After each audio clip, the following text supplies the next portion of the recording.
Hi everyone, welcome back to this amazing platform. और आज के सेशन में आप करने वाले हैं मेरे साथ में वन शॉट हमारे क्लास 6 का जो chapter elements, compound and symbol formula.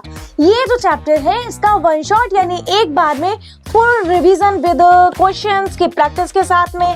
And आपको मैं बताऊंगी कि कौन कौन से क्वेश्चंस हैं जो इस चैप्टर से एग्जाम में बन सकते हैं, कौन कौन से क्वेश्चंस हैं जिसको हम किस तरीके से आंसर करेंगे तो हमें मार्क्स अच्छे से मिलेंगे। ठीक है, तो जीरो से स्टार्ट करें इस चैप्टर को। ऐसा बिल्कुल नहीं है कि अगर आप इस सेशन में आए हो तो मैं एक्सपेक्ट कर रही हूँ कि आप पहले से पढ़कर आए हो तो कुछ स्किप हो जाएगा। कुछ भी स्किप नहीं होने वाला है। हम जीरो यानी बिल्कुल स्टार्टिंग से स्टार्ट करेंगे और स्टार्टिंग से चलते हुए चैप्टर को एंड करेंगे और बहुत अच्छे से कॉन्सेप्ट को क्रिस्टल क्लियर करेंगे। तो आइए चलिए स्टार्ट करते हैं। सबसे पहले देखते हैं कि इस चैप्टर में आप टोटल कितने टॉपिक्स करने वाले हो। तो टॉपिक्स की अगर बात करें तो यहाँ पर आते हैं और टॉपिक्स भाई हमारे पास में कई सारे हैं देखो, और इसमें भी कुछ सब टॉपिक्स हिडन हैं। जैसे सबसे पहले तो हम लोग इंट्रोडक्शन देखेंगे कि हमें ये पता होना चाहिए कि भाई ये चीजें जो निकल करके आई जैसे एलिमेंट्स, कंपाउंड, ये सारी चीजें, ये सभी जो वर्ड्स आए हैं आपके सामने ये कहाँ से आए, है ना। वो कौन सा ओरिजिन था जहां पर भाई स्टार्टिंग पॉइंट कौन सा था जहां पर ये सब चीजें शुरू हुई। तो एक तो हम लोग इंट्रोडक्शन देखेंगे, फिर प्योर सब्सटेंस नाम की एक चीज होती है, भाई सब समझ रहे होगे, प्योर सब्सटेंस को देखेंगे। अच्छा, प्योर सब्सटेंस क्या होते हैं, इन्हीं के साथ में उनकी कैरेक्टरिस्टिक्स को, डेफिनेशन को समझेंगे।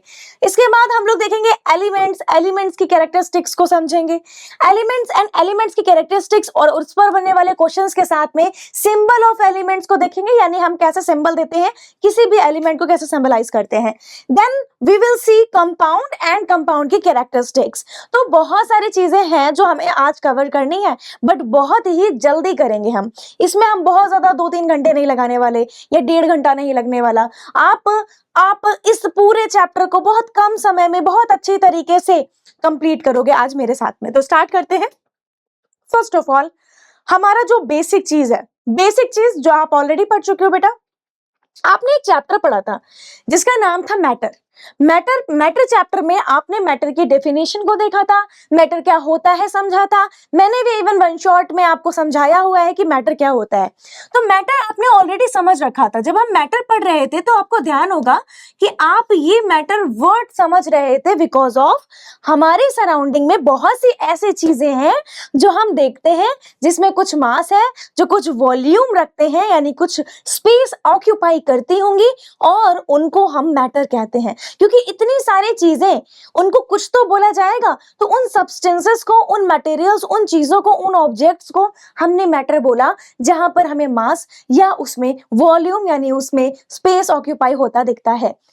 अगर कोई भी चीज, जैसे ये पेन है, इसमें कुछ मास है, बिल्कुल है, ये ऑक्यूपाई करती है कुछ स्पेस को, बिल्कुल करती है, तो this is a matter. Okay, तो ये हमने समझा था कि एयर भी एक मैटर है क्योंकि एयर भी स्पेस ऑक्यूपाई करती है। बलून को फुलाया है कभी, बिल्कुल सही।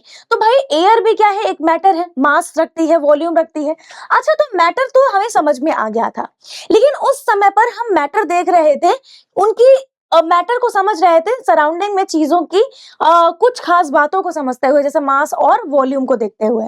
लेकिन इसी मैटर को अगर हमें फर्दर डिवाइड करना हो, यानी कि अगर आप मैटर को समझो तो मैटर तो कई सारे हैं, अगर आप अपने चारों तरफ देखोगे बहुत सारे मैटर दिखाई पड़ेंगे।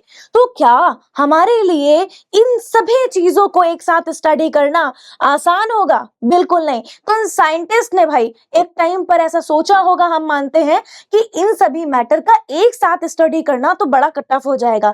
तो क्यों ना हम ऐसा करें कि इस मैटर को ही क्लासिफाई कर दें 2 पार्ट में। लेकिन पूछा गया कि किस बेसिस पे मैटर को क्लासिफाई करें। तो बेसिस है कि भाई कोई भी चीज किस चीज से मिलकर के बनी हुई है, उसका केमिकल, उसका फिजिकल कॉम्पोजिशन है क्या आखिरकार। मतलब आप कई सारी चीजें देखते हो, आप एक तरफ सॉल्ट देखते हो तो एक तरफ शुगर देखते हो, चीनी, नमक, किचन में गए होगे, देखा होगा, दोनों कितने डिफरेंट हैं। तो दोनों मैटर तो हैं, but they are different from each other. क्यों? क्योंकि उनका कॉम्पोजिशन अलग है, उनकी प्रॉपर्टीज अलग है। शुगर मीठी होती है, सॉल्ट कैसा होता है, सॉल्टी होता है। सॉल्ट का यूज अलग चीजों के लिए किया जा रहा है because of because of its property, and sugar का यूज अलग तरीके से किया जा रहा है बिकॉज ऑफ इट्स प्रॉपर्टी। तो यहाँ पर हम देख रहे हैं कि मैटर तो बहुत सारे हैं, लेकिन उनका कॉम्पोजिशन, उनका यूज उनकी प्रॉपर्टी के हिसाब से हो रहा है। यानी उनकी प्रॉपर्टी के हिसाब से हमने उनको डिवाइड किया दो पार्ट्स में। आइए चलिए देखते हैं कि मैटर के बाद मैटर को किस तरीके से क्लासिफाई किया गया। तो मैटर को क्लासिफाई किया गया हमने, वैसे तो हम मैटर की तीन स्टेट जानते ही हैं, सॉलिड, लिक्विड और गैस, और इसके बारे में स्टडी अच्छे से कर चुके हैं। जिनको नहीं आ रहा है, जिनको नहीं ध्यान आ रहा है, वैसे तो आ रहा होगा, बट अगर आपको ऐसा लगता है कि कहीं भी कंफ्यूजन है तो आप मैटर चैप्टर जरूर देखना। अच्छा, तो सॉलिड, लिक्विड, गैस, ये तीन मेजर हमारे स्टेट्स तो होते ही हैं। इसके अलावा आपने fourth and fifth state of matter को भी समझा है, यानी प्लाज्मा स्टेट क्या होती है, यानी बोस-आइंस्टीन कंडेंसेट स्टेट क्या होती है। प्लाज्मा स्टेट जिसको आयनाइज्ड वाली स्टेट कहते हैं, जहां पे पार्टिकल्स आयन की फॉर्म में मिलते हैं, और बोस-आइंस्टीन कंडेंसेट जहां पर पार्टिकल्स बड़ी ही सुपर कूल सिचुएशन में मिलते हैं, है ना, एक यूनिट की तरह काम कर रहे होते हैं, दिख रहे होते हैं, ऑब्जर्व करते हैं उन्हें। फिलहाल तो यहाँ पर अब अगर हम देखें तो क्लासिफिकेशन हम मैटर का कर सकते हैं, can also be done on the basis of some similarities, जो भी उनमें सिमिलैरिटीज होती हैं और जो भी उनमें डिससिमिलैरिटीज होती हैं उनके बेसिस पे। यानी कौन सी सिमिलैरिटी, कौन सी डिससिमिलैरिटी, किस तरीके की है ये, उनकी केमिकल कॉम्पोजिशन के बेसिस पे, उनकी जो भी प्रॉपर्टी है उसके बेसिस पे। तो आइए चलिए देखते हैं कि मैटर को कैसे हम क्लासिफाई करते हैं जब हम पढ़ते हैं elements, compound, formula and symbol and formula. इसमें क्यों हम एलिमेंट्स, कंपाउंड वर्ड सुन रहे हैं, क्योंकि भाई हमारे मैटर में ऐसे वर्ड्स आते हैं, ये चीजें आती हैं जिनका नाम है एलिमेंट और कंपाउंड। चलिए आइए देखते हैं। तो मैटर को बेटा दो पार्ट्स में क्लासिफाई किया गया, आप समझ गए होंगे। एक हो गया हमारा प्योर सब्सटेंसेस। मुझे पता है अभी आपको बहुत सारे कंफ्यूजन होंगे, प्योर सब्सटेंसेस क्या होते हैं, तो मेरे ऊपर छोड़ दो, ये मैं अभी तुम्हें समझाती हूँ। फिर आते हैं इम्प्योर सब्सटेंसेस, नीचे देखते हो लिखा हुआ होता है मिक्सचर्स, ये क्या होते हैं, रुको। तो प्योर सब्सटेंस, इम्प्योर सब्सटेंस, इतना ध्यान रखना। अब ऐसे बिल्कुल ध्यान मत रखना कि ये जो हम लोग अपनी प्योरिटी को चेक करते हैं ना, जैसे घरों में आता है शुद्ध 100% देसी घी, ठीक है, वो वाली प्योरिटी नहीं है। केमिस्ट्री में जो प्योरिटी है वो चेक करते हैं ऑन द बेसिस ऑफ कि उसमें जो पार्टिकल्स यानी जो एटम्स, जो मॉलिक्यूल मिल रहे हैं वो किस तरीके के मिल रहे हैं, तो वो अभी हम समझेंगे, उसी के बेसिस पे प्योर सब्सटेंसेस डिसाइड होते हैं। तो प्योरिटी ये वो वाली प्योरिटी नहीं है, केमिस्ट्री में हम अलग तरीके से प्योरिटी को चेक करते हैं। तो प्योर सब्सटेंसेस को भी हम फर्दर डिवाइड करते हैं एलिमेंट्स और कंपाउंड्स में। वही चैप्टर का नाम भी है एलिमेंट्स और कंपाउंड्स, हमारे प्योर सब्सटेंसेस होते हैं। क्या होते हैं ये अभी समझाती हूँ। अब elements further metal, non metal, metalloids, noble gases में डिवाइड हो जाते हैं। सबसे पहले देखते हैं प्योर सब्सटेंसेस, बहुत ही ब्रीफली, क्योंकि अभी हम लोग प्योर सब्सटेंस को अलग से समझने वाले हैं। प्योर सब्सटेंस बेटा क्या होते हैं, ऐसे सब्सटेंसेस जिनमें प्रेजेंट पार्टिकल्स यानी एटम्स और मॉलिक्यूल एक ही तरीके के होते हैं, यानी कि they consist one kind of atoms और मॉलिक्यूल। मैंने क्या बोला, आई होप आपको अच्छे से सुनाई दिया होगा। दे कंसिस्ट वन काइंड या सेम काइंड ऑफ एटम्स और मॉलिक्यूल, यानी उनमें मिलने वाले जो मॉलिक्यूल्स होंगे, उनमें मिलने वाले एटम्स जो होंगे वो एक ही तरीके के होंगे। फॉर एग्जाम्पल अगर हम देखें तो अगर हम आयरन की कोई रॉड की बात करें, आयरन की कोई रॉड है, आयरन का कोई ऑब्जेक्ट है, उसमें सिर्फ और सिर्फ आयरन यानी Fe के ही एटम्स मिलेंगे, तो वो हमारा क्या हो गया, प्योर सब्सटेंस। अगर उसमें सिर्फ आयरन ही मिल रहा है, ठीक है, वो प्योर सब्सटेंस बोला जाएगा। अगर मैंने बोला कि वाटर, यहां पर एग्जाम्पल डाल देती हूं, वाटर, तो वाटर क्या है बेटा, वाटर एक कंपाउंड है। सबसे पहली बात तो ये कंपाउंड है, कंपाउंड होता तो प्योर सब्सटेंस ही है ना, अभी नीचे देखा था। तो वाटर के में क्या प्रेजेंट है, water consist only one molecule, one kind of molecule, one molecule नहीं है, होते तो कई सारे हैं लेकिन एक ही तरीके के, one kind of molecules called H2O molecule, है ना, H2O मॉलिक्यूल। तो यहां पर हमें क्या मिलते हैं, H2O मॉलिक्यूल्स मिलते हैं। क्या मेरी बात आपको समझ में आई अच्छे से? तो ये हमारे क्या हो गए, प्योर सब्सटेंस हो गए। अब एलिमेंट्स क्या होते हैं जिनको हम प्योर सब्सटेंस बोलते हैं? जैसे आयरन है, जैसे आयरन, ये आयरन का सिंबल बनाया है मैंने, इसको बोलते हैं आयरन, है ना। या जिसको हम कॉपर बोलते हैं, कॉपर, इसको Cu से लिखते हैं। अभी सब सिंबल्स मैं आपको बोलूंगी याद करने के लिए और दिखाऊंगी। तो ये जितने भी एलिमेंट्स होते हैं इनमें प्रेजेंट जो एटम्स होते हैं, एटम्स होंगे, मॉलिक्यूल्स तो होंगे नहीं, तो एटम्स जो होते हैं वो एक ही होते हैं। अगर आयरन की बात करें तो iron iron iron iron iron, उसमें सिर्फ और सिर्फ आयरन मिलेगा उस रॉड में, उस ऑब्जेक्ट में। अगर हम कॉपर की कोई रॉड ले लें या वायर ले लें, उसमें सिर्फ और सिर्फ कॉपर मिलेगा। तो यही तो है वंडा कि इन्हीं को कहते हैं प्योर सब्सटेंस, सब कंपाउंड। ये देखो वाटर का फॉर्मूला हमने देखा था, H2O मॉलिक्यूल ही मिलेंगे केवल वाटर में। एक ग्लास पानी लो तो उस एक ग्लास पानी में आपको सिर्फ H2O H2O H2O, बस H2O मिलेंगे और कुछ नहीं मिलेगा। तो these are the pure substances, और इन्हीं को फर्दर डिवाइड कर दिया। आते हैं इधर, तो इम्प्योर सब्सटेंस क्या होते हैं? इम्प्योरिटी मिलेगी। अब इम्प्योरिटी क्या होती है मैम? इम्प्योरिटी का मतलब है जब आप कोई ऐसा एग्जाम्पल देखो जिसमें आप देखते हो, भाई जैसे मैंने एक ग्लास बनाया, पहले तो एक ग्लास बना दूं, तुम लोग बेटर समझ पाओगे। मैंने क्या किया, मैंने एक ग्लास में टंकी का पानी ले लिया, इसमें प्रेजेंट है टैप वाटर। अब टैप वाटर क्या है? टैप वाटर में कई सारी चीजें मिक्स हैं। इसमें सैंड भी हो सकती है, इसमें सॉइल भी हो सकती है, मड हो सकती है ना, और वाटर तो है ही, वाटर तो है ही। तो यही तो मिक्सचर है किसका? Tap water. टैप वाटर में होंगी ना ये सारी चीजें, हो सकती हैं। अगर उसको फिल्टर किया गया है तो बात अलग है, ठीक है। तो ये क्या है? एक मिक्सचर है। ओके, समझ में आया आपको? चलिए, तो अब हम लोग बहुत अच्छे से थॉरली समझते हैं। अच्छा, ये ना दो तरीके के होते हैं, एक होते हैं होमोजेनियस, एक होते हैं हेट्रोजीनियस। जहां पर आपको वर्ड होमो मिल जाए, होमो वर्ड का मतलब है, सारी चीजें देखो मैं समझाती चल रही हूँ जिसे आप अभी से नोट करते हुए चलो। तो जहां पे आपको वर्ड होमो दिखाई पड़ता है उसका मतलब समझ जाना सेम, सेम होता है। जहां पर वर्ड आपको हेट्रो दिखाई पड़ता है उसका मतलब समझ जाना डिफरेंस होता है या डिफरेंट होता है, ठीक है। सेम बोलो, यूनिफॉर्म बोलो, डिफरेंट बोलो या नॉन यूनिफॉर्म बोलो, तो ये हमारा वर्ड का मतलब होता है। तो ऑलवेज होमोजीनियस जो प्योर सब्सटेंस, इसका क्या मतलब है? ऑलवेज होमोजीनियस का मतलब है कि जो हमारे एलिमेंट्स, कंपाउंड या जो प्योर सब्सटेंसेस होते हैं, ये हमेशा इनका जो कॉम्पोजिशन होता है थ्रू आउट द सब्सटेंस, जो प्योर सब्सटेंस है, जो हमारा सब्सटेंस है, उसमें थ्रू आउट कॉम्पोजिशन यूनिफॉर्म दिखाई पड़ता है। यूनिफॉर्म का मतलब हुआ कि अगर हम वाटर देखें तो वाटर में हमें H2O के मॉलिक्यूल्स नहीं दिखाई पड़ेंगे अलग अलग, वो इतने अच्छे से uniformly they are mixed together.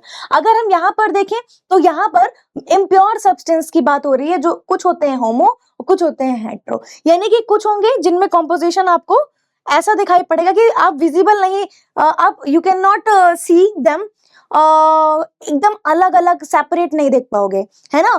तो अगर सेपरेट नहीं देख पा रहे हो, जैसे लेमन जूस एंड वाटर, आपको नहीं पता कि लेमन जूस किधर है, वाटर किधर है, ठीक है। अगर आप सेपरेट देख पा रहे हो, जैसे सैंड एंड वाटर, सैंड अलग दिखेगी, वाटर अलग दिखेगा, डिसॉल्व नहीं हो पाएगी क्योंकि, तो वो हेट्रोजीनियस हो जाएगा। चलिए आइए समझते हैं इसको बेटर तरीके से और ज्यादा।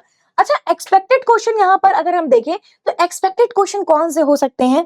जैसे एक क्वेश्चन आता है, डिफाइन अ प्योर सब्सटेंस। क्या ये क्वेश्चन आपको नहीं जाना पहचाना लग रहा है कि प्योर सब्सटेंसेस क्या होते हैं? मैम आपने अभी थॉरली तो बताया है लेकिन बहुत कम कम बताया है। यस, तो I will give you the definition. यहाँ पर डिफाइन अ प्योर सब्सटेंस यानी आपको डेफिनेशन लिखनी है। यहाँ पे क्वेश्चन नेक्स्ट देखोगे तो यहाँ पर दिया हुआ है, name the types of pure substances you know. तो एलिमेंट्स और कंपाउंड एग्जाम्पल्स लिख सकते हो। चलो बेटर समझते हैं कि इन क्वेश्चंस का आंसर हम कैसे दें, ठीक है बच्चों। तो अब प्योर सब्सटेंस क्या होता है, जो पढ़ा उसको समझ रहे हैं, ठीक है। पहले अपनी भाषा में समझा, ओन लैंग्वेज में, अब थोड़ा बुकिश लैंग्वेज में समझ रहे हैं। So a pure substance is a form, एक फॉर्म है ऑफ मैटर की ही एक form with a constant chemical composition. कैसा केमिकल कॉम्पोजिशन है? कांस्टेंट केमिकल कॉम्पोजिशन है, मींस चेंज नहीं हो रहा है, वेरी नहीं हो रहा है, फिक्स्ड है। केमिकल कॉम्पोजिशन चेंज नहीं हो रहा है एंड यूनिफॉर्म प्रॉपर्टीज मिल रही हैं, यूनिफॉर्म प्रॉपर्टीज मिल रही हैं। वही बात है कि सेम है, थ्रू आउट कंपोजिशन सेम है। जहां पर आप अगर एक ग्लास में पानी लोगे तो हर ग्लास के पानी में किसी भी कॉर्नर से देख लो, वहां पर H2O मॉलिक्यूल इतने अच्छे से मिक्स होंगे, water water water water water, just water होगा। कांस्टेंट कंपोजिशन होगा, वाटर हर जगह आपको, अगर प्योर वाटर की बात कर रहे हैं, डिस्टिल्ड वाटर की बात कर रहे हैं, तो वो हर जगह आपको वैसा ही दिखेगा, चाहे कहीं से भी लो। यूनिफॉर्म प्रॉपर्टीज होंगी उसकी, सेम प्रॉपर्टीज होंगी। H2O है ना, एक ही काइंड का एटम है, एक ही काइंड का मॉलिक्यूल है। H2O एक ही तरीके का मॉलिक्यूल पूरे वाटर में मिल रहा है, तो सेम ही तो प्रॉपर्टीज होंगी, ठीक है। चलो, they are made up of only one kind of particles, atoms और molecule. I hope you understand. तो element, compound, these are pure substance. अगर हम इनकी प्रॉपर्टीज की बात करें, जैसे इनकी जो केमिकल प्रॉपर्टीज है वो चेंज नहीं होती हैं, यूनिफॉर्म, यानी कि बॉइलिंग एंड मेल्टिंग पॉइंट इनकी फिजिकल प्रॉपर्टी हो गई, जो कि बिल्कुल सेट होंगी, फिक्स्ड है।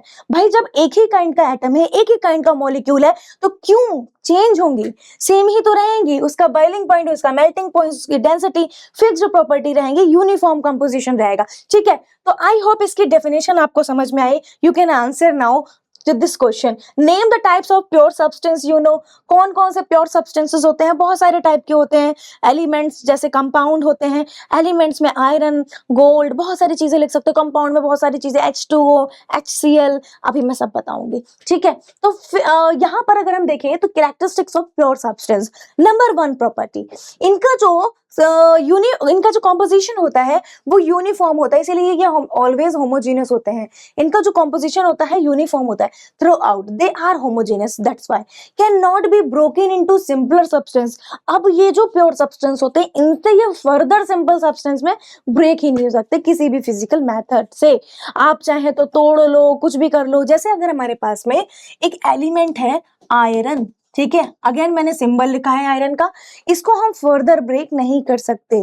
क्यों नहीं कर सकते? और सिंपलर सब्सटेंस में ये ब्रेक होगा ही नहीं, ये खुद अपनी सिंपलर फॉर्म में है, ठीक है। किसी फिजिकल मेथड से नहीं कर सकते, ठीक है। ब्रेक मतलब आपने हथौड़ा मारा, आप तोड़ लो, आयरन को तोड़ लो, नहीं, ऐसा नहीं होगा, ठीक है, क्योंकि ये खुद ही अपनी सिंपलर फॉर्म में है, फिजिकल मेथड से आप नहीं कर सकते, ठीक है। तो क्या दिया हुआ? Can not be broken into simpler substance. Simpler substance में फिजिकल मेथड से नहीं कर सकते। लेकिन अगर हम H2O देखेंगे तो आगे चल करके आप देखते हो फिजिकल मेथड से आप H2O को, हाइड्रोजन को अलग उठा करके, ऑक्सीजन को अलग उठा करके रख सकते हो? नहीं, पिक नहीं कर सकते। लेकिन अगर आप इसका इलेक्ट्रोलिसिस करा दो, इलेक्ट्रोलिसिस एक प्रोसेस होती है जिसमें इलेक्ट्रिसिटी प्रोवाइड की जाती है, इलेक्ट्रोलिसिस करवा दो, है ना, यानी कि provide electricity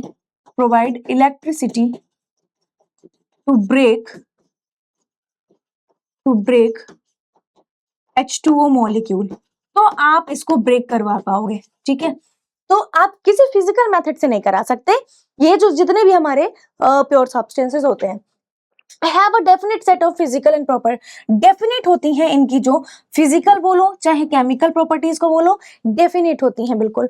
have fix melting and boiling point, definite है तो फिक्स फिजिकल प्रॉपर्टी जैसे melting point, boiling point, density सभी फिक्स होगा, ठीक है। Have characteristic colour, odour and taste, इनका टेस्ट, इनकी जो स्मेल होती है, इनका जो कलर होता है, बिल्कुल एकदम इनके पास में बढ़िया बढ़िया सा होता है, मतलब इनके पास में होती है, कलर होता है, ऑर्डर होता है, टेस्ट होता है, ठीक है। आगे चलते हैं, अब आते हैं नेक्स्ट प्रॉपर्टी पे, that is the purity of a substance can be checked by measuring और examining some of its characteristic property such as, जैसे कोई भी अगर हमें प्योरिटी चेक करनी है तो कलर को देख लो, टेस्ट को देख लो, मेल्टिंग बॉइलिंग पॉइंट को देख करके वी कैन डिसाइड कि प्योर है या नहीं है, क्योंकि इनकी प्योरिटी, जैसे इनका बॉइलिंग पॉइंट है तो फिक्स है, इनका मेल्टिंग पॉइंट फिक्स है, और अगर हमने देखा कि भाई वो वेरी कर रहा है, मींस कुछ तो गड़बड़ है, यानी इसमें मिलावट है, ठीक है, प्योरिटी नहीं है।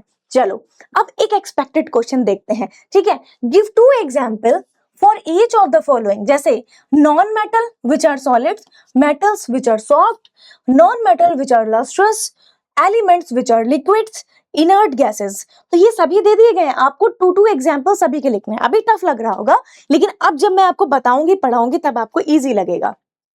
तो आइए चलते हैं एलिमेंट्स पे। क्यों? क्योंकि यहाँ पर जितनी भी चीजें दी हुई हैं वो एलिमेंट्स के अंदर आती हैं। एलिमेंट्स मेटल होते हैं, नॉन मेटल होते हैं, इनर्ट गैसेस भी होती हैं, ठीक है, मेटालॉइड्स भी होते हैं। तो चलिए देखते हैं।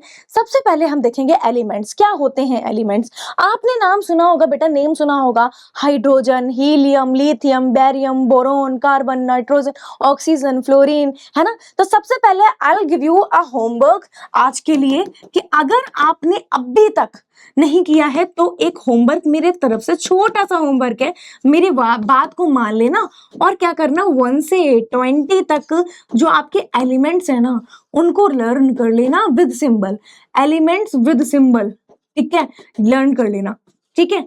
इतना काम कर लोगे ना मजा आ जाएगा, बिल्कुल एकदम मजा आ जाएगा, ठीक है, क्योंकि आपको खुद में लगेगा कि यार अब तो मुझे बहुत अच्छे से आ गई है ये। तो 1 से 20 यानी हाइड्रोजन से लेकर कैल्शियम तक आपको एलिमेंट्स आज याद करने हैं। अब देखो एलिमेंट्स होते क्या हैं। एलिमेंट्स प्योर सब्सटेंस हैं, मींस इनमें मिलने वाले एटम भी वन काइंड ऑफ एटम होते हैं, मींस इनको भी हम फर्दर डिवाइड तो नहीं कर सकते। तो देखो an element is defined as a pure substance made up of only one kind of made up of only one kind of atoms, एक ही काइंड ऑफ एटम से मिल, अच्छा मॉलिक्यूल नहीं बोला हमने, क्यों नहीं बोला, बच्चों को कंफ्यूजन होती है। तो कोई भी जो एलिमेंट आप लिखते हो, जैसे कॉपर है, जैसे जिंक है, तो बेटा कोई भी एलिमेंट का नेम आप जब लिख रहे हो ना, दैट इज द एलिमेंट जिसमें प्रेजेंट है एटम, इसमें बहुत सारे कॉपर के एटम्स प्रेजेंट होंगे, ना कि मॉलिक्यूल्स। एटम्स मिलते हैं तब मॉलिक्यूल्स बनता है। तो यानी हमें यह समझ में आया एलिमेंट की सबसे छोटी यूनिट एटम्स होती हैं, यानी एटम होती है, ठीक है। चलो तो फिजिकल रिपीट करती हूं मैं कि an element is defined as a pure substance made up of only one kind of atoms that cannot be converted into anything simpler than itself। अपने से ज्यादा सिंपल में कन्वर्ट नहीं हो सकती by any physical और chemical process।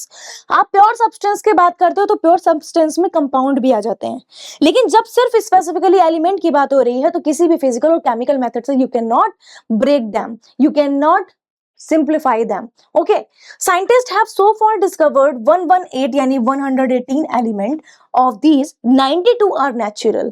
natural मतलब जो हमें नेचर से ही मिल गए, बाकी हमारे आर्टिफिशियल हैं। तो देखते हैं, तो यहाँ पर element can exist in free form और in combination with other element. कुछ एलिमेंट होते हैं जो फ्री फॉर्म में मिलते हैं, जैसे सिल्वर है, जैसे गोल्ड है, तो कुछ तो हमें बिल्कुल फ्री फॉर्म में मिल रहे हैं, वो किसी और से रिएक्ट नहीं कर रहे हैं, किसी और से कंबाइन नहीं कर रहे हैं। बट कुछ ऐसे एलिमेंट्स होते हैं जो कंबाइंड फॉर्म में भी मिलते हैं, आई मीन किसी से कंबाइंड करके मिल जाते हैं, किसी के साथ मिलते हैं, ठीक है। चलो तो जैसे each element has its own unique property, हर एक एलिमेंट की अपनी खुद की यूनिक प्रॉपर्टी होती है। अब देखो जैसे यहाँ पर आयरन है, कॉपर है, डायमंड है, गोल्ड है।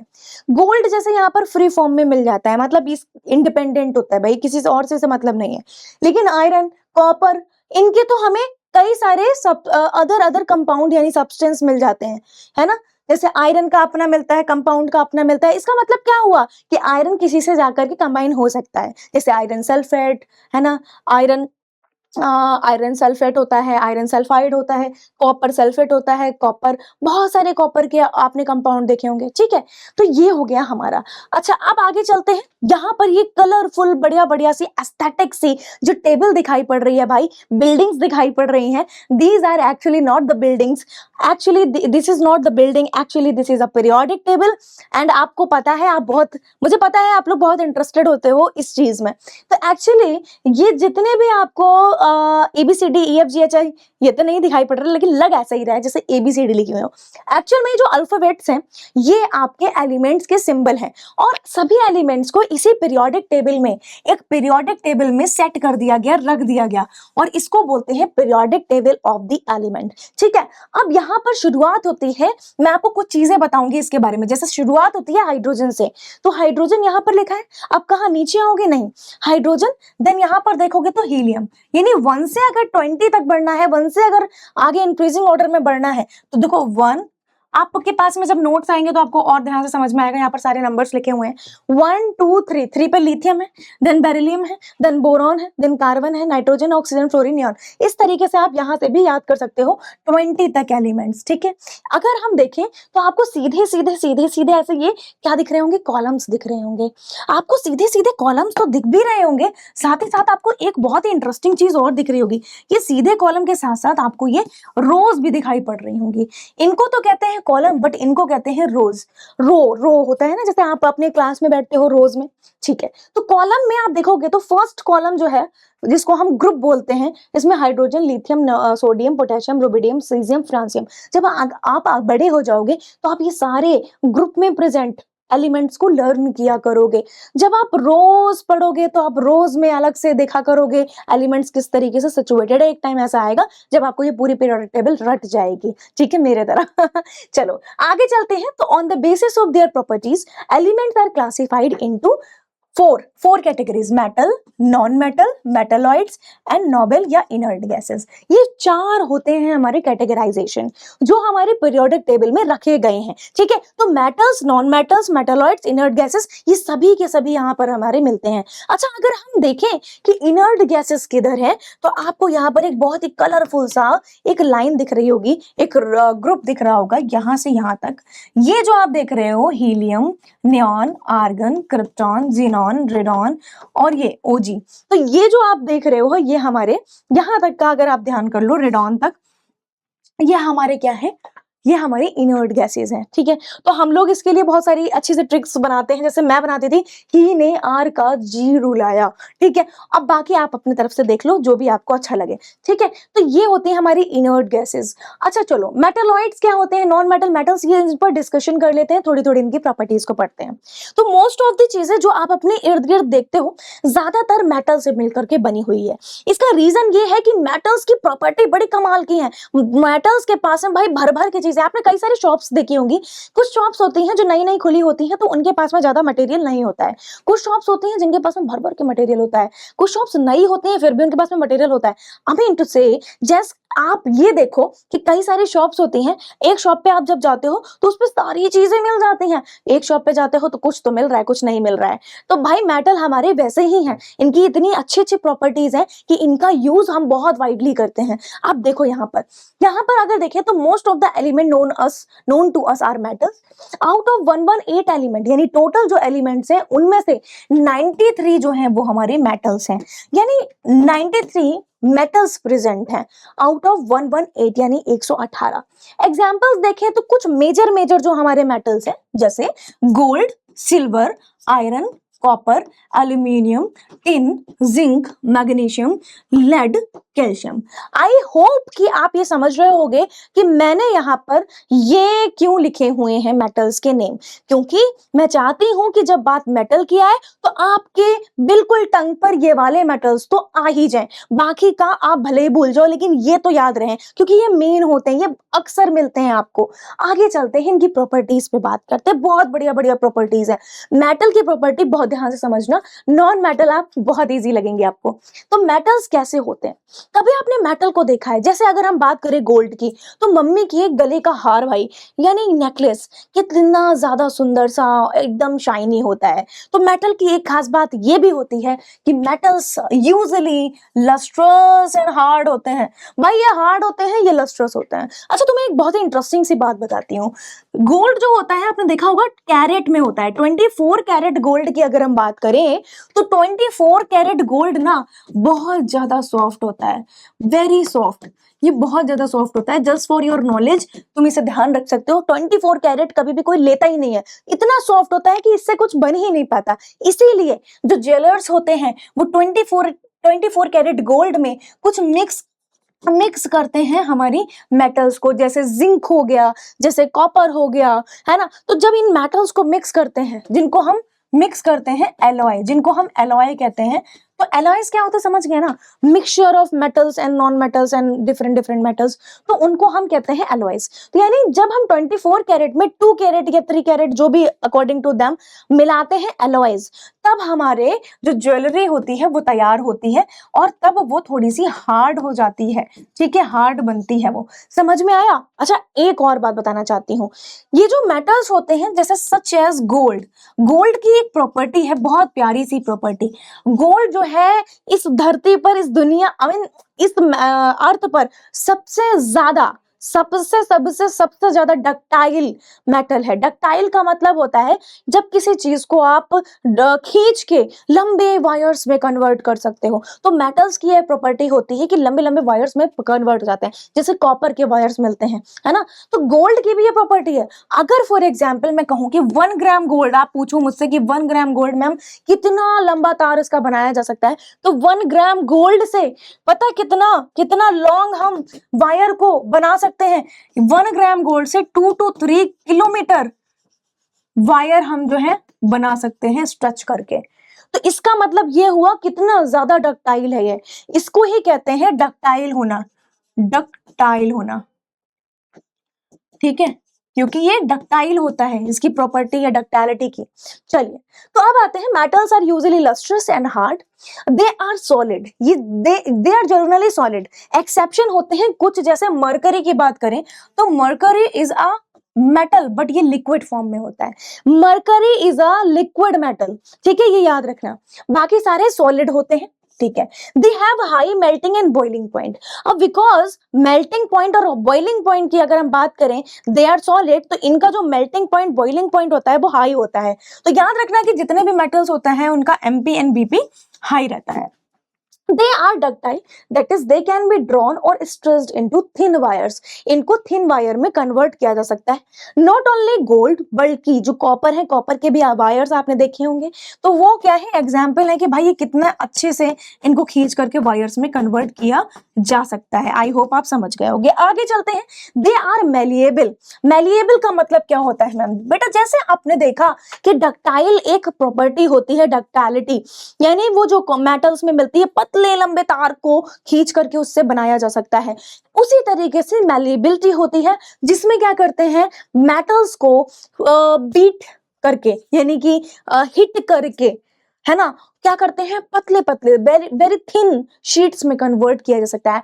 इफ यू चेक, तो आप अपने किचन में जाकर के देख सकते हो एल्यूमिनियम की शीट, एल्यूमिनियम की sheet is one of the example, जिसमें आप देखोगे एल्यूमिनियम पतले थिन सी शीट में मिलता है, तो वो क्या है भाई, वो मेलिएबिलिटी है मेटल की। तो they are malleable, that is they can be beaten into thin sheets, इनको हम बना सकते हैं शीट्स में। एक्सेप्शन एक है, लेकिन एक मेटल है जिसका नाम है जिंक, जो कि थिन शीट्स में नहीं बनेगा, अगर आप तोड़ोगे वो ब्रिटल होता है, मतलब ब्रिटल मींस टूट जाएगा भाई, वो पतले पतली थिन शीट्स में कन्वर्ट नहीं होगा, वो ब्रिटल होता है, तो जिंक होगा वो, ये याद रखना। उधर क्या था, मरकरी जो लिक्विड था, ये ब्रिटल होता है। They are good conductors of heat. अगर हम मेटल की बात करें, बढ़िया कंडक्टर है हीट के, इसीलिए किसी भी हीट वाले वेसल, बर्तनों में या कोई भी इक्विपमेंट में हम मेटल का यूज करते हैं। इलेक्ट्रिसिटी के लिए, क्योंकि ये गुड कंडक्टर ऑफ इलेक्ट्रिसिटी होते हैं, हम मेटल्स का यूज करते हैं। एक्सेप्शन जरूर याद रखना, टंगस्टन, टंगस्टन का सिंबल होता है W, और ये फिलामेंट में, बल्ब के फिलामेंट में यूज होता है ना, used in the bulb filament, which is a poor conductor, ये पुअर कंडक्टर ऑफ हीट होता है, ठीक है। तो अब आप समझ रहे होंगे, ठीक है। अब आते हैं, दे आर सोनरस सब्सटेंसेस। ये कैसे होते हैं सोनरस? सोनरस का मतलब है they can produce the sound, they can produce sound, they can produce sound, ठीक है। जैसे आप मंदिर में जाते हो, तो मंदिर में आप जब घंटे को, बेल को बजाते हो, इस तरीके से हिट करते हो, तो टंग सी आवाज आती है, या बहुत सी ऐसी मेटल्स जिनको जब आप मारोगे तो टंग टंग टंग इस तरीके से आवाज आएगी। This is the quality of the metals. Metals can react chemically with other substance like water, oxygen, acids. जैसे एक एग्जांपल देखते हैं, फॉर एग्जांपल आप अभी छोटे हो, तो एक छोटा सा बढ़िया सा प्यारा सा एग्जांपल देखते हैं। एक मेटल होती है जिसको हम कहते हैं आयरन, ठीक है। आयरन का सिंबल होता है Fe। Fe की जब हम रिएक्शन किसी एसिड से कराते हैं, एसिड से करा कर देते हैं, एसिड जैसे हाइड्रोक्लोरिक एसिड, ठीक है, मैं लिख देती हूं, ये होता है आयरन, ये होता है हाइड्रोक्लोरिक एसिड, हाइड्रोक्लोरिक एसिड। तो ये हमारा क्या है, जब कंबाइन होता है ना बेटा, तो कुछ बढ़िया सा फॉर्म करता है। क्या फॉर्म करता है? देखो, आयरन क्या करेगा, आयरन जो है ना, इस पर इसके साथ में कंबाइन करेगा तो बनाएगा FeCl2, ठीक है। FeCl2 यानी क्लोरीन के साथ में कंबाइन हो गया। बच रहा है मैम हमारा हाइड्रोजन, यहाँ पर देखो, तो हाइड्रोजन जो है ना, हाइड्रोजन गैस की फॉर्म में, ये हाइड्रोजन गैस की फॉर्म में निकल जाता है। अप एरो जो है शो करता है कि गैस इमिट हो रही है, ठीक है। तो चलो, आई होप आपको ये समझ में आया होगा। आगे चलते हैं, नॉन मेटल्स पर आते हैं। अब ये बहुत इजी हो गया, इसीलिए मेटल्स को मैंने बहुत आराम से धीरे धीरे समझाया। Non metals are only 18। इनका नंबर याद रखोगे, ये 18 होती है नंबर में। एग्जाम्पल जैसे hydrogen, carbon, oxygen, sulphur, chlorine, these all are the non metal, okay, not metal. तो कैटेगराइज करना भी आना चाहिए आपको। Now come to the exception वाला पार्ट। देखो बाकी तो सब बहुत इजी है, एक्सेप्शंस बहुत याद रखना अच्छे से। Non metals are elements with the dull surface, वो शाइनी होते हैं, इनका उल्टा होता है, डल होते हैं ये। Exception, iodine and carbon, in the form of diamond and graphite. अगर हम देखें डायमंड में भी कार्बन मिलता है, कार्बन का सिंबल होता है C, और ग्रेफाइट में भी कार्बन मिलता है, सिंबल C, वो शाइन करते हैं। तो एक्सेप्शन यहाँ पर बहुत इंपॉर्टेंट है। They are either soft solid, ये या तो सॉफ्ट सॉलिड होते हैं, या फिर देखो सल्फर है, फास्फोरस है, आयोडीन है ना, ये क्या है, ये सल्फर फास्फोरस आयोडीन, या तो ये सॉफ्ट सॉलिड होते हैं और ये गैसेस होते हैं, या फिर और गैसेस फॉर्म में मिलते हैं। तो देखो जैसे क्लोरीन है, क्लोरीन क्या है, हमारी गैस है, ठीक है, क्लोरीन क्या है, गैस है। तो example oxygen, nitrogen, hydrogen, chlorine, ये क्या है, गैसेस। तो ये हमारे सॉलिड्स हो जाएंगे, लेकिन ये हमारे क्या हो जाएंगे, गैसेस हो जाएंगी, ठीक है। तो या तो ये सॉलिड सॉफ्ट सॉलिड होंगी या फिर ये गैसेस होंगी। एक्सेप्शन देखो अब यहाँ पर एक आता है, यानी bromine. Bromine is the only liquid, bromine कभी ना गैस बोलोगे ना सॉफ्ट सॉलिड, ये एक नॉन मेटल है। क्या है, नॉन मेटल है, और कैसा है, लिक्विड है, लिक्विड और नॉन मेटल है। अब एक चीज को याद रखना है हमें, कार्बन एग्जिस्ट करता है as soft solid like charcoal, soot, carbon soot जो होता है, कोल, कार्बन का बहुत ही पाउडरी फॉर्म जो होता है ना, उसके बारे में बात कर रही हूँ, कार्बन सूट। तो charcoal, carbon soot, coal and graphite and a hard solid like diamond. तो सॉफ्ट सॉलिड और हार्ड सॉलिड दोनों में कार्बन अपनी फॉर्म्स में अलग अलग फॉर्म्स में मिलता है। तो ये रहे हमारे सॉफ्ट सॉलिड, ये रहा हमारा हार्ड सॉलिड, ठीक है। तो आप बहुत ही दंग रह जा रहे होगे, बहुत सरप्राइज हो रहे होगे कि मैम डायमंड में कार्बन कैसे हो सकता है, कार्बन तो ब्लैक होता है। तो भाई यही तो चमत्कार है, यही तो मिरेकल है, क्योंकि जो डायमंड होता है वो जब बनता है ना, तो कहते हैं ना कोयले से डायमंड बना, कोयले से हीरा बना, ये वही भैया यहाँ पर कहावत जो है ना सिद्ध हो रही है, प्रूफ हो रही है। तो इसको बनाया जाता है, ये बनता भी है और बनाया भी जाता है, ठीक है। तो properties of non metals have low melting boiling point, just उसका उल्टा होता चला जाएगा। Can not be drawn into wire और beaten into the sheets, that is they are non ductile, not ductile और non malleable. They are mostly brittle in nature, ज्यादातर ये brittle in nature होते हैं, वहां पर सिर्फ जिंक था। Bad conductor of heat and electricity. Exception अगर हम देखें तो ग्रेफाइट, ग्रेफाइट जो है बैड कंडक्टर नहीं होता, बल्कि ग्रेफाइट हमारी जो पेंसिल में ग्रेफाइट मिलता है वो तो बढ़िया कंडक्शन का काम करता है, कंडक्टर का। Carbon as a graphite is the only exception since it is a good conductor of electricity. Do not produce sound when struck, ये प्रोड्यूस नहीं करते साउंड जब इनको मारा जाता है, हिट करा जाता है। They are non sonorous. Non metals can also react chemically with other substance, non metals भी क्या करते हैं, कैन रिएक्ट केमिकली, ये भी भाई अदर सब्सटेंस के साथ में रिएक्ट कर सकते हैं, ठीक है। जैसे हाइड्रोजन है और जैसे क्लोरीन है, they can react together, okay, they can form HCl, okay. तो भाई ये रिएक्ट कर सकते हैं। आगे देखते हैं, तो डायमंड, कार्बन, दो non metal is the hardest naturally occurring solid substance. ये आप याद रखेंगे कि डायमंड हमारा जो है वो कैसा है, एक फॉर्म ऑफ कार्बन है जो कि हार्डेस्ट, नेचुरली हार्डेस्ट है, नेचर से मिलने वाला नॉन सॉलिड सब्सटेंस है, ठीक है। आगे देखते हैं, तो मेटल नॉन मेटल यहाँ पर हो जाता है फिनिश। अब आते हैं मेटलॉइड्स पे बेटा जी। मेटलॉइड्स पे देखो, metalloid show sum property of metal and non metal. देखो मेटलॉइड जो होते हैं ये बीच के होते हैं, मतलब मेटल की भी प्रॉपर्टी कभी कभी कुछ मेटल की कुछ प्रॉपर्टी शो करते हैं, कुछ प्रॉपर्टीज नॉन मेटल की शो करते हैं, इसीलिए इनको मेटलॉइड्स बोलते हैं। इस 7 होते हैं, 7 के नेम आपको याद रखने हैं, boron, silicon, arsenic, antimony, germanium, tellurium, polonium, ठीक है। तो इनके नेम याद रखेंगे कि भाई कौन कौन से हमारे मेटलॉइड्स होते हैं। अच्छा, कौन सी स्टेट में होते हैं, तो सॉलिड स्टेट में होते हैं। चलिए, दे आर गैसियस एलिमेंट। अब नोबल गैसेस के पे आ गए हैं, हम नोबल गैस की बात कर रहे हैं, इनर्ट गैस भी बोलते हैं इनको। दे आर गैसियस एलिमेंट, ये गैसियस होती हैं, ठीक है। मेटलॉइड सॉलिड होते हैं, नॉन मेटल गैसियस और सॉफ्ट सॉलिड होते हैं, और मेटल्स हार्ड होते हैं कुछ को छोड़ के। That do not react chemically with other elements, ये किसी से भी केमिकली किसी से भी ये रिएक्ट नहीं करती हैं विद अदर एलिमेंट।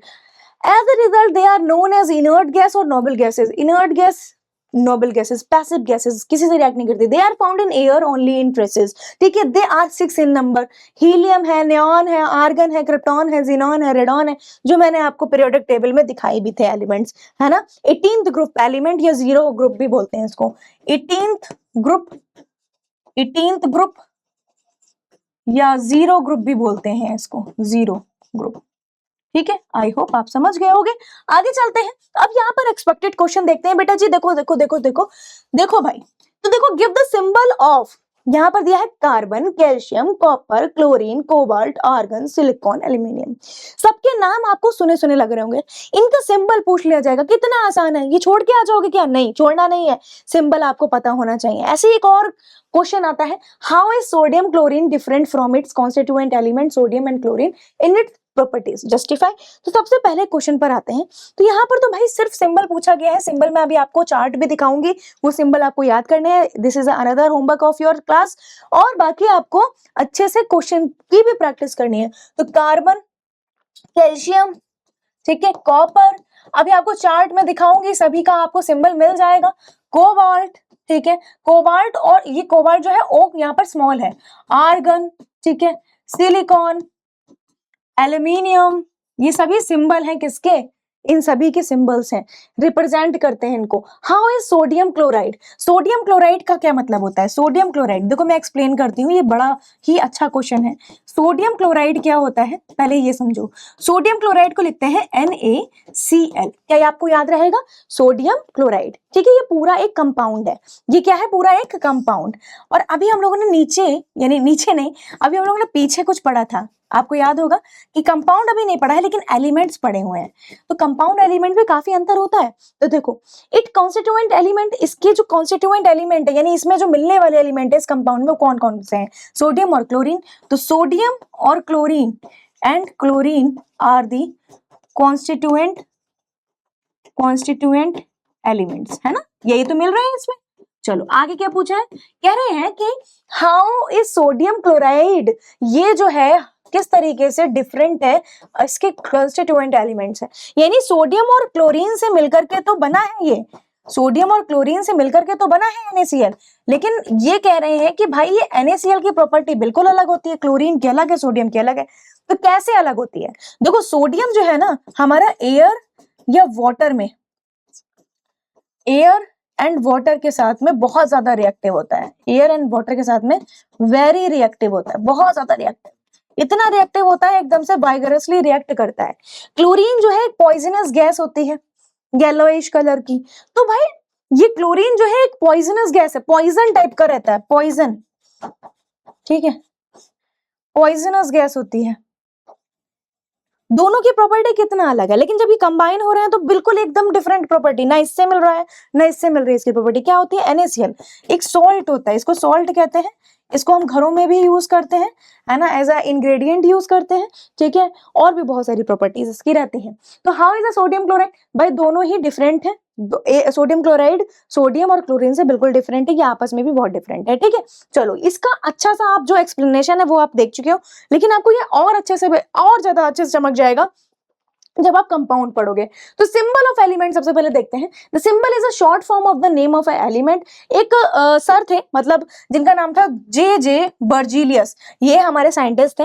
इन्होंने सबसे पहले बताया कि यार हम क्या करेंगे, सिंबल्स रखेंगे एलिमेंट्स के, जिससे हमारे लिए इजी रहे। तो इन्होंने मॉडर्न टाइम में आकर के बर्जीलियस सिस्टम के नाम पर इन्होंने सारे सिंबल्स दिए। उससे पहले बहुत सारे अलग अलग चिन्ह टाइप के, यानी जो साइंस होते हैं वो यूज किए जाते थे। Those are very complicated. तो इन्होंने करके हमें पूरा कॉन्सेप्ट समझाया और हमें ये सब पूरा मिला, यानी हमें सभी के सिंबल मिले। तो ये चार्ट आपका होमवर्क है।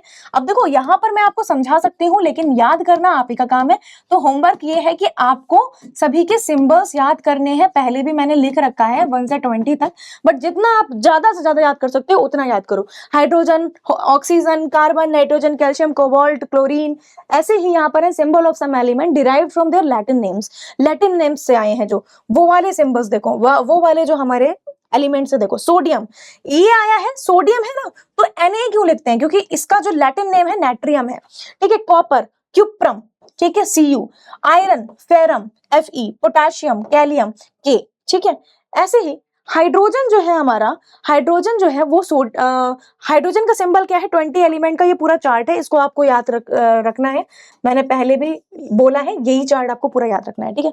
तो ये hydrogen, helium, lithium, barium, boron, carbon, nitrogen, oxygen, fluorine, सारा दिया हुआ है यहाँ पर। ये सब आप याद करके आओगे और बहुत बढ़िया से, ठीक है। अब आते हैं यहाँ पर कि पीरियोडिक टेबल में जो फर्स्ट 20 एलिमेंट की जो सिचुएशन है यानी जो प्लेस है वो किस तरीके का है। तो देखो यहाँ पर ग्रुप, ग्रुप किसको कहते हैं, ये नीचे जब जाते हैं तो ये ग्रुप होते हैं हमारे, पीछे भी बताया। पीरियड्स क्या होते हैं, ये जो आगे के लिए बढ़ते हैं ये पीरियड्स होते हैं, ठीक है। तो ग्रुप एंड पीरियड ये है हमारा first A, second A, third A, fourth A, fifth A, sixth A, seventh A, zero, ठीक है। ये जीरो ग्रुप है। देखो जीरो ग्रुप में हम लोगों ने किसको रखा है, इनर्ट गैसेस को रखा है, इनर्ट गैसेस को। क्या आपको ये समझ में आया, इनर्ट गैसेस को रखा हुआ है। और बाकी एलिमेंट्स हमारे अलग अलग ग्रुप में सिचुएटेड है, जैसे हाइड्रोजन, ठीक है, फिर हीलियम, फिर lithium, barium, boron, carbon, nitrogen, oxygen, fluorine, neon, beryllium है ये, ठीक है। सोडियम में Na होगा बेटा, सॉरी, मैग्नीशियम, एल्यूमिनियम, ठीक है, और silicon, phosphorus, sulphur, chlorine, argon, krypton, calcium. तो इस तरीके से सिचुएटेड, यानी यहाँ से चले, यहाँ से आए, यहाँ से इस तरीके से, ठीक है। और ग्रुप में अलग अलग आप याद करोगे जब बड़े हो जाओगे, ठीक है। तो first 20 elements occupying the first 20 position in the periodic table which is a systematic arrangement of element in a tabular form of for their convenient study. क्यों रखा है हमने, जैसे हम हर एक एलिमेंट के अच्छे से स्टडी कर पाए। हमें पता हो नंबर 1 पे हाइड्रोजन आएगा, हमें पता हो नंबर 2 पर, नंबर 3 पर लिथियम आएगा, ठीक है, नंबर 2 पे हीलियम आएगा। तो इससे बहुत इजी हो गया पीरियोडिक टेबल की मदद से कि हम हर एक एलिमेंट के अच्छे से क्या प्रॉपर्टीज पढ़ सकते हैं, और आगे चल करके आप पीरियोडिक टेबल की हेल्प से बाकी सारे एलिमेंट्स की प्रॉपर्टी अलग अलग पढ़ा करोगे, ठीक है। तो द हॉरिजॉन्टल रोज जिनको कहते हैं पीरियड्स, और जो वर्टिकल कॉलम्स होते हैं उनको ग्रुप्स कहते हैं, यानी ये हमारे ग्रुप्स हैं और ये इधर के लिए जाते हैं उनको पीरियड्स कहते हैं, ठीक है। पूरा आपको दिखाया गया है यहाँ पे। अब आते हैं compound, this is our last topic, जिसको बहुत ध्यान से समझिए, क्योंकि आपको अगर ये बोला जाए कि कंपाउंड में प्रेजेंट एलिमेंट किस तरीके से आपस में अलग हैं, ये कंपाउंड और एलिमेंट में क्या डिफरेंस है, मेटल नॉन मेटल में क्या डिफरेंस है, तो आप ये तभी तो कर पाओगे जब पढ़ रहे थे। चलो, तो कंपाउंड्स क्या होते हैं, अभी तक हमने एलिमेंट पढ़ा, प्योर सब्सटेंस पढ़ा, फिर हमने एलिमेंट पढ़ा। एलिमेंट में आपने अच्छे से देखा कि सबसे छोटा जो उसका फंडामेंटल पार्टिकल यानी सबसे छोटी जो यूनिट होती है एटम होता है। अगर हम कंपाउंड का एक बहुत ही बेसिक सा एग्जांपल वाटर लें, तो आप वाटर में देखोगे इसमें H2O और सिर्फ H2O मिलेगा, यानी कि ये प्योर सब्सटेंस तभी तो है क्योंकि इसमें वन काइंड ऑफ मॉलिक्यूल यानी H2O प्रेजेंट है। तो H2O क्या है, एक मॉलिक्यूल है। आप किसी भी कंपाउंड को उठा लो, उन सभी में सबसे छोटी यूनिट आपको उसकी मॉलिक्यूल दिखाई पड़ेगी, एटम नहीं, मॉलिक्यूल दिखाई पड़ेगा। एटम क्यों नहीं मैम, क्योंकि ये कंबाइंड फॉर्म में है बेटा। एटम क्या हाइड्रोजन अलग ऑक्सीजन अलग थोड़ी ना है, ये कंबाइन एक मॉलिक्यूल के फॉर्म में इसमें प्रेजेंट है। ऐसे ही मार्बल, ऐसे ही ग्लूकोज, ऐसे ही शुगर, ऐसे ही सॉल्ट की बात करें, है ना, NaCl जो भी पीछे देख रहे थे, तो NaCl हर जगह NaCl, ठीक है। तो ये क्या है, एक मॉलिक्यूल है NaCl, ओके, समझ गए। और पूरा ये क्या है, अपना एक कंपाउंड। तो देखो, compound are pure substance again formed by the, अब ये कैसे फॉर्म्ड होते हैं, केमिकल कॉम्बिनेशन से फॉर्म होते हैं। किसके कॉम्बिनेशन से, 2 और मोर देन 2 एलिमेंट्स जो कंबाइन करते हैं in a definite proportion by mass. इसका क्या मतलब हुआ, डेफिनेट प्रोपोर्शन बाय मास, चलो इससे समझते हैं। यानी कि यहाँ पर 2 और मोर देन 2, यानी यहाँ पे 2 पार्ट्स हाइड्रोजन और 1 पार्ट ऑक्सीजन कंबाइन किया, और तब जाकर के हमें H2O मॉलिक्यूल मिला, यस और नो, वही लिखा है कि केमिकली कंबाइंड टुगेदर। अब नेक्स्ट देखते हैं कि डेफिनेट प्रोपोर्शन बाय मास, तो प्रोपोर्शन देखते हैं कितना है। जैसे हाइड्रोजन का अगर हम देखें H2O में, तो भाई हाइड्रोजन का कितना हो जाएगा, 1:2, ठीक है, मतलब ऐसे लिख लो 2:1, ये सही है। 1 क्या है इसका, मास हाइड्रोजन का, ठीक है, रेशियो का साइन लगाओ। ऑक्सीजन का देखो तो ऑक्सीजन का अपना 16 होता है मास, ठीक है, एटॉमिक नंबर 8 होता है, आगे पढ़ोगे, ठीक है। तो मास निकाल रहे हैं, ये मास है, ये क्या है, मास है। तो 2:16, अगर हम इसे सिंपलर फॉर्म में करें, भाई रेशियो का मतलब ये भी तो होता है ना, तो इसे जब कैंसिल आउट करेंगे तो इतना ही तो आएगा, तो 1:8। तो ये जो 1 रेशियो है ये क्या है, proportion by mass, definite proportion by मास, है ना, प्रोपोर्शन बाय मास, ठीक है। कितना है, डेफिनेट 1:8, हर जगह 1:8 में ही मिलेगा। ऐसे ही NaCl के लिए भी हमेशा हर जगह NaCl एक डेफिनेट प्रोपोर्शन में ही मिलेगा, जो भी जितना भी इसका होता है, ठीक है। तो इस तरीके से आप देखते हो एक डेफिनेट प्रोपोर्शन में मिलते हैं, ये होते हैं हमारे कंपाउंड। कंपाउंड में कुछ नाम याद रखना, वाटर है, मार्बल है, ग्लूकोज है, शुगर है, सॉल्ट है, these all are the compound. Example लिखोगे तो यही लिख दोगे, प्योर सब्सटेंसेस में क्वेश्चन आया था। The smallest unit of a compound is a molecule, smallest unit इसमें क्या होगी, इसकी मॉलिक्यूल होगी। होगी। ठीक है, ये भी एमसीक्यू बेसिस पे बनता है क्वेश्चन। चलो अब देखो, अब कंपाउंड की हम कैरेक्टरिस्टिक समझ लेते हैं। कंपाउंड जो होता है प्योर एंड होमोजेनस होता है। प्योर तो है, प्योर सब्सटेंस, होमोजेनस भी होगा, and have same property through out it's bulk, इसकी भी प्रॉपर्टी सेम रहेगी। इसमें जो फिजिकल एंड केमिकल प्रॉपर्टीज होती हैं of a compound differ from those it's constituent element, बिल्कुल वैसे ही जो अभी हम लोगों ने देखा था, NaCl क्या है, एक कंपाउंड है। इस कंपाउंड की जो प्रॉपर्टी है इसके कंस्टिट्यूएंट पार्टिकल से बिल्कुल अलग होंगी, यानी सोडियम एंड क्लोरीन से बिल्कुल अलग होंगी। क्लोरीन की प्रॉपर्टी बिल्कुल अलग थी, NaCl की प्रॉपर्टी बिल्कुल अलग थी। वो क्वेश्चन जो अभी हम लोगों ने सॉल्व किया था पीछे। The components of a compound can not be separated by simpler physical method. The component of a compound cannot be separated by simple physical method। किसी भी सिंपल फिजिकल मेथड से इसके जो कंपोनेंट है उनको आप सेपरेट नहीं कर सकते किसी भी सिंपल फिजिकल मेथड से। ठीक है, but can only be separated by a chemical method. जैसे अगर हम वाटर की बात करें तो वाटर को हम कैसे कर सकते हैं अलग, इलेक्ट्रोलिसिस के थ्रू। पीछे हम लोगों ने ऑलरेडी देख लिया है, इलेक्ट्रोलिसिस के थ्रू। चलो, energy is either absorbed, compound में एनर्जी या तो एब्सॉर्ब होती है या इवॉल्व होती है when a compound is form. अब सोचो ना, जब H2O बना होगा तो वहां पर एनर्जी जो है बनने के लिए एनर्जी चाहिए हुई होगी, है ना, तो या तो चाहिए हुई होती है या फिर निकलती है एनर्जी। जैसे जब ग्लूकोज बनता है, ग्लूकोज यानी फोटोसिंथेसिस की प्रोसेस आप पढ़ते होगे, तो जब ग्लूकोज फॉर्म होता है तो सनलाइट हमें चाहिए होती है, sunlight is a form of energy, है ना, तो यहाँ पर क्या होगी, इवॉल्व होगी। वही लिखा हुआ है, इवॉल्व होती है एनर्जी या तो निकलती है, सॉरी एब्जॉर्ब हुई होगी, यहाँ पर एब्जॉर्ब होती है यहाँ पर। ठीक है, सनलाइट क्या है, sunlight is a form of energy, तो यहाँ पर सोलर एनर्जी क्या होती है, एब्जॉर्ब होती है, तभी तो ग्लूकोज का फॉर्मेशन होता है, प्लांट्स बनाते हैं फोटोसिंथेसिस के थ्रू। A compound has a definite chemical formula, हर एक केमिकल फॉर्मूला, हर एक कंपाउंड का एक डेफिनेट केमिकल फॉर्मूला होता है, जैसे H2O, NaCl मार्बल के लिए, और आपका जैसे कैल्शियम कार्बोनेट हो गया, और जैसे आपका अभी आपने देखा था ग्लूकोज के लिए। चलिए, तो यहाँ पर अब आ गए हैं हम, एक बहुत ही प्यारी सी चीज लिखी हुई है जो आप पढ़ोगे, 2 or more elements when mixed in a any proportion and not combining chemically form a mixture। Mixture क्या होते हैं, जब सेम चीज, जैसे कंपाउंड में क्या था, केमिकली दे आर कंबाइंड, ये केमिकली कंबाइन नहीं हो रहे हैं, लेकिन 2 और 2 से ज्यादा एलिमेंट्स आपस में मिल रहे हैं। एलिमेंट्स क्या, प्योर सब्सटेंसेस, तो जब ये मिल रहे हैं तो एक मिक्सचर बना रहे हैं। तो जैसे ये सभी क्या है, मिक्सचर है, आयरन को सल्फर में मिला दिया तो mixture of iron and sulphur बन गया। तो ये क्या है, सल्फर एंड आयरन क्या है, ये 2 एलिमेंट्स आपस में मिलाए तो ये मिक्सचर तैयार हो गया। ठीक है, इसको सेपरेट भी करा जा सकता है मैग्नेट से, आयरन में प्रॉपर्टी होती है मैग्नेट की तरफ चला जाएगा, ठीक है, अट्रैक्ट होकर। These elements can be separated by physical method. ये मिक्सचर की बात हो रही है, तो थोड़ा सा एक्स्ट्रा बताया, तो आई होप आपको यहाँ पर ध्यान देना होगा, अच्छे से समझ में आया होगा। अब यहाँ पे कंपाउंड है, एलिमेंट है, proportion of element by mass, जैसे हम लोगों ने पीछे हाइड्रोजन का निकाला था, H2O का निकाला था, हाइड्रोजन और ऑक्सीजन का, ऐसे ही सभी के दिए हुए CO2, NO2, CaO, NaCl। NaCl कितना होता है, 23:35.5।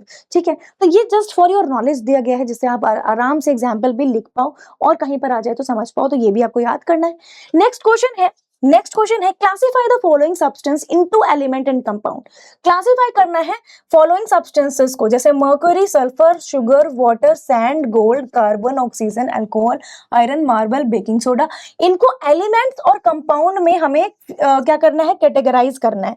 तो क्या है ये आपके लिए होमवर्क एक हो गया कि आपको ये समझ में आना चाहिए भाई। अगर मैं बोलूं बेकिंग सोडा, तो बेकिंग सोडा क्या होगा बेटा, बेकिंग सोडा एक कंपाउंड होगा, मार्बल एक कंपाउंड होगा, आयरन एक एलिमेंट होगा, अल्कोहल एक कंपाउंड होगा, ऑक्सीजन एक एलिमेंट होगा। बाकी आप बताओ, मर्करी, चलो मैं बता देती हूँ, मर्करी क्या है, एक एलिमेंट हो गया, है ना, मेटल। सल्फर क्या है, एक एलिमेंट। शुगर क्या है, एक मॉलिक्यूल है, यानी एक कंपाउंड है।